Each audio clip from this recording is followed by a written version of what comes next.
Hello hi నమస్తే friends, అందరికీ very very good morning. ఈరోజు ఉదయాన్నే ఒక న్యూస్ చూశాను. ఏంటంటే అది జగన్మోహన్ రెడ్డి గారి పరిపాలనలో ఉద్యోగ అవకాశాల ఉపాధికి స్వర్ణయుగం అని ఒక న్యూస్ వచ్చింది.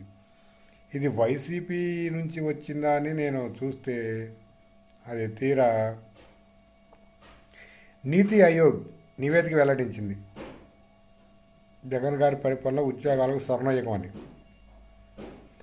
వ్యవసాయ రంగం, సేవా రంగంలో అత్యధిక ఉపాధి 2023-24లో 78 లక్షల మంది సేవా రంగంలో ఉపాధి పొందారు.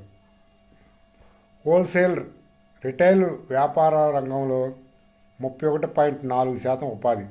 ఆ తర్వాత రవాణా నిల్వల రంగం నుంచి 15.7 ఉపాధి. ఇది నేను చెప్పలా, నీతి ఆయోగ్ నివేదిక వెల్లడించింది. జగన్మోహన్ రెడ్డి గారి టైంలో ఉద్యోగాల కల్పన స్వర్ణయుగంగా మారిందని చెప్పి.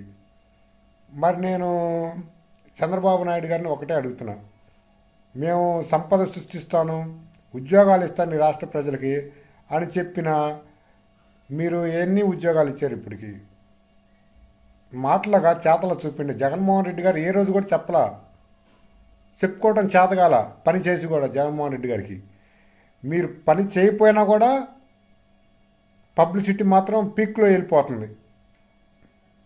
రాష్ట్ర ప్రజలకు పని చేయించండి, ఉపాధి కల్పించండి. ఈ కదా కావాల్సింది ఈ రాష్ట్ర ప్రజలకి. జగన్మోహన్ రెడ్డి గారిని పరిపాలనకి ఇప్పుడు మీ కూటమి ప్రభుత్వానికి జనాలు తేడా చూస్తున్నారు. ఎవరి పరిపాలన ఎలా ఉంది, ఎవరు ఎలా ప్రజలను ఆదరించారని చెప్పి ప్రజలు రెండింటి మధ్య తేడా చూస్తున్నారు ఈ రోజున. ఇది గమనించాలి మీరు ముందుగా.